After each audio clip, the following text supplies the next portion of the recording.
Hey there, 6th grade. In this video, we'll be continuing our discussions of perimeter and area of two-dimensional figures, but in this lesson, we're going to be applying what we know to some word problems. Let's just go ahead and start with number 1 here. It says that Mrs. Lloyd is decorating a 4-foot by 9-foot bulletin board in the hallway. If she decides to put a purple border around the entire board, what is the length of border that she needs? So the first thing that you need to do for all of your word problems in this lesson is, if it's not already done, draw a picture. So in this case, we have a bulletin board that is in the shape of a rectangle. So I'm going to draw just a nice looking rectangle here.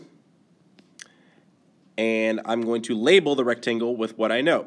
I know that the rectangle measures 4 feet by 9 feet. So that means that the width of the rectangle is 4 feet, and the length is 9 feet. So I can say 9 feet here, and 9 feet here, 4 feet here, and 4 feet here. And now, because the question is asking what is the length of border that she needs, we know that this is a perimeter problem. Anytime you're asked to find the distance around an object or border around an object, that refers to perimeter. So we're trying to figure out what is the perimeter of this rectangle. Okay, how much border does she need so that she can cover both lengths and both widths? So the perimeter of a rectangle, you just find by adding up all the side lengths. So this is going to be 4 plus 4 plus 9 plus 9. And that is equal to 26. This is a word problem, so we're going to give our answer in a complete sentence with labels. So we can say she needs 26 feet of border.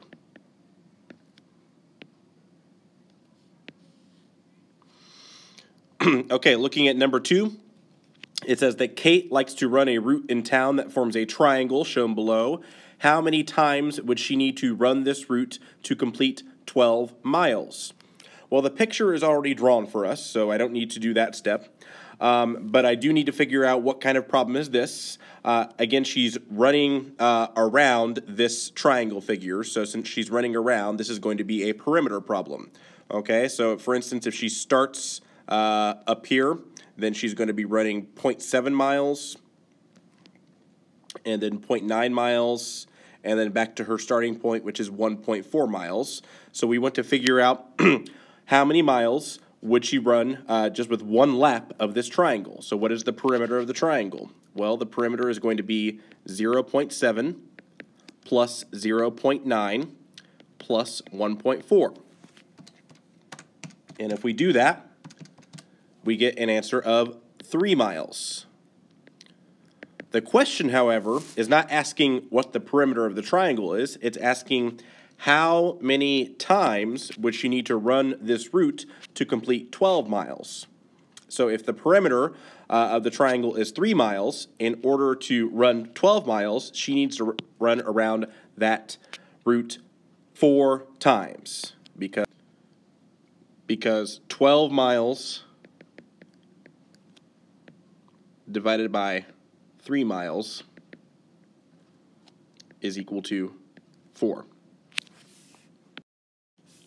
So we can say she needs to run this route 4 times.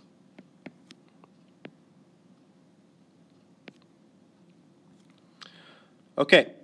Number 3 is asking how much fabric is needed to create the sail below. So again, we already have a picture drawn, and in this case, the picture is a boat, but we're going to be focused on just the sail of the boat, which happens to be a triangle. So we're focused on this triangle right here. And because the question is asking how much fabric, okay, we're concerned with how much total fabric is going to create this entire sail, including what's inside here. So this is an area problem, okay? We need to find the area of this triangle to figure out how much fabric we need to create the sail. So first of all, we need to remember our formula for area of a triangle. The formula for area is area equals 1/2 base times height when we have a triangle. So let's identify what our base is and what our height is. Remember, bases and heights will always form right angles. So for this problem, the height would be 14 feet, and then the base would be 9 feet. So to find the area of that triangle, I'm going to take 1/2 times 14 times 4. 14 times 4 is 56, and then half of 56 is 28. So we can say that you will need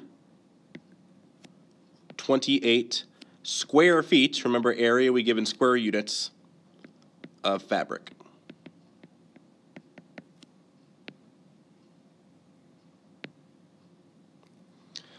All right, number 4, Ryan is having his carpet installed in his 30-foot by 18-foot family room. If the carpet is $2.25 per square foot, how much will it cost him? This is one where we need to draw our figure because we do not have a figure drawn. Since we're talking about a room, okay, and we're given 2 dimensions, unless it's an awkward shaped room, which if it is, it will tell you in the problem, we can assume that this is a rectangle problem. So we're going to draw a rectangle, just like we did for number 1. And I know by those dimensions that the length of this rectangle is 30 feet. And the width is 18 feet. And since we're talking about how much carpet needs to be laid to fill that room, okay, again, we want to fill the room, so this is an area problem, okay? We're trying to find the area of this room. So area of a rectangle, we need to recall that formula, is area equals length times width. So for this problem, they've given us a length of 30 feet. And a width of 18 feet. So this is going to be area equals 30 times 18, and 30 times 18 is equal to 540. But again, that's not all. That's not what the question's asking. The question is asking if the carpet is $2.25 per square foot, how much will it cost him? So we're trying to figure out how much money will this cost. So for every 1 square foot, he's paying $2.25. We know the area of the room, though, is 540 square feet. So to figure out the cost, we're going to take $2.25 times the area of the room, 540. And when I do that, I get an answer of $1,215. So this means it will cost Ryan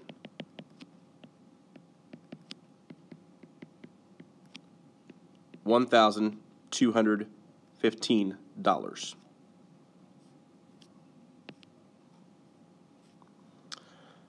Okay, taking a look at number 5. Hannah just put a 36-foot long fence around her rectangular garden. What is the length of the garden if it is 12 feet wide? So again, this is a rectangle problem, and we need to draw our shape. So I'm going to draw a rectangle.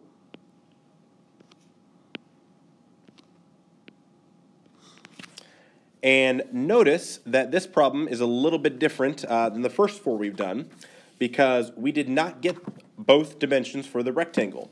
We know that the rectangle is 12 feet wide, so we know the width of the rectangle is 12 feet. But the question is actually asking us, what is the length. So I don't know the length, and so therefore I'm going to use a variable for the length. I'm going to use an x, or I could use an L, to represent the length. What they also told us, though, in addition to the width, is that Hannah put a fence that is 36 feet long around the garden. And around the garden means she put it along the border of the garden. So this is a perimeter problem.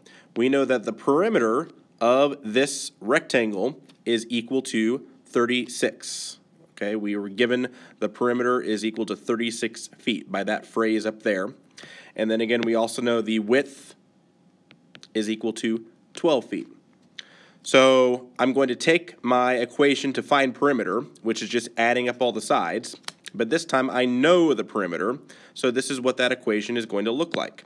I'm going to start with a 36, because that's the perimeter. 36 is going to be equal to the sum of my two widths. I have 12 feet on one side and 12 feet on the other.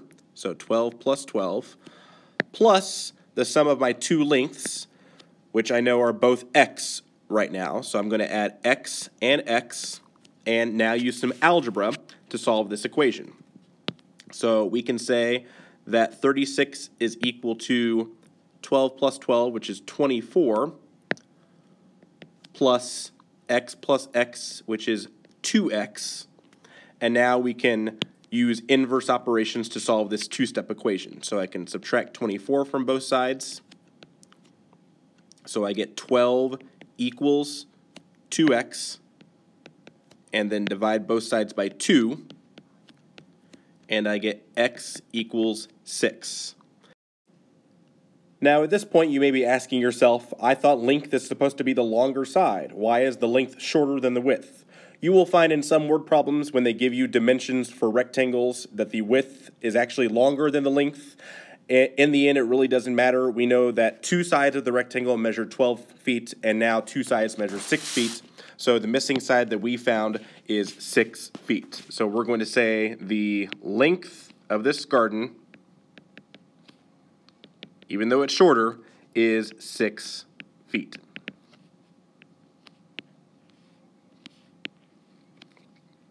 Okay, number 6, Dave is adding a new patio to the back of his house. The dimensions of the patio are shown below. We have a parallelogram below. If one bag of concrete mix will cover 50 square feet, how many bags of concrete will he need? So the phrase cover 50 square feet tells us that this is going to be an area problem. We're concerned with the area of this parallelogram.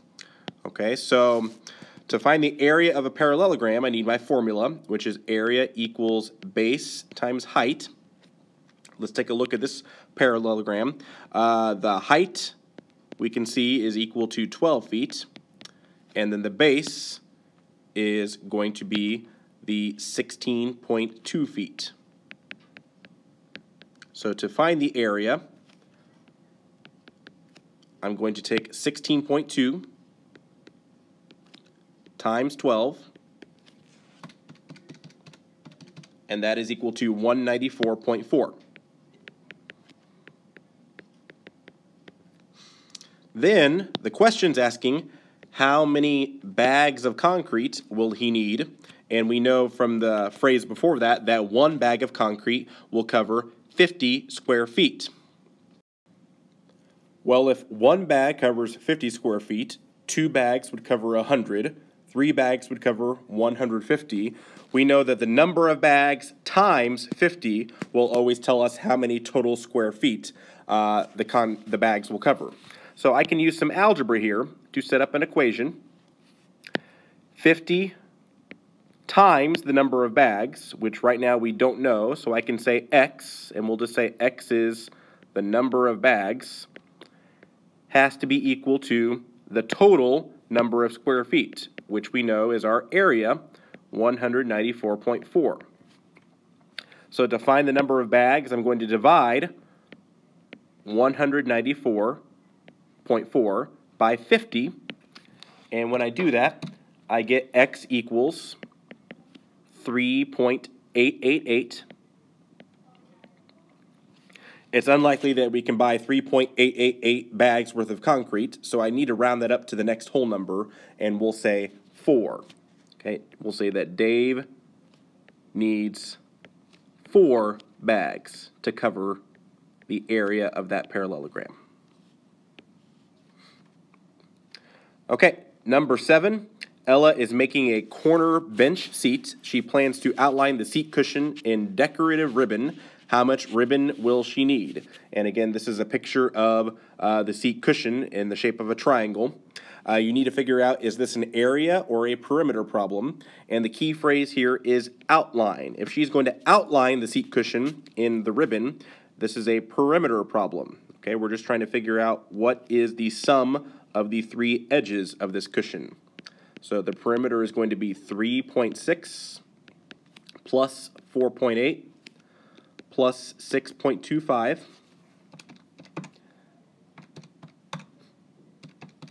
If we add those together, we get 14.65, and that's in feet.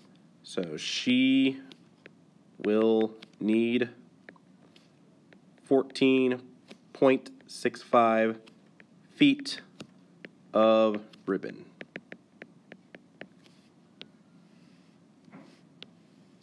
All right, and then our last problem, number 8. Mary is making a cake in a pan shaped like the one below. The one below is a trapezoid. 1 can of frosting will cover 40 square inches of cake. This phrase right here tells us this is going to be an area problem. We're trying to figure out how much are we going to cover. How many cans of frosting will she need? So let's start by finding the area of this trapezoid. The area of a trapezoid formula is area equals 1/2 times height times the sum of the 2 bases. So for this problem, our height is 9 inches. One of the bases is 4.2. The other is 14.5.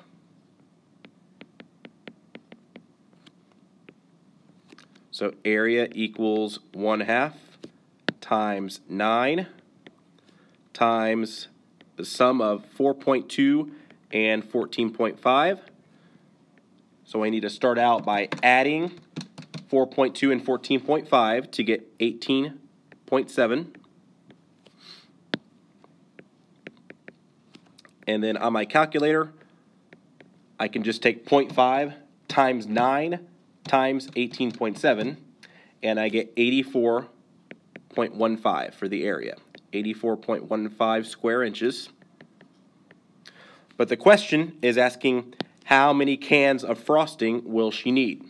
So this is similar to the problem that we just did with the concrete. Okay, we know that 1 can of frosting covers 40 square inches of cake. So I can take 40 times x, where x is the number of cans, and I know that needs to be equal to 84.15, the area of the cake pan. So to solve this, I'm just going to divide 84.15 by 40. I get x equals 2.10 if I round.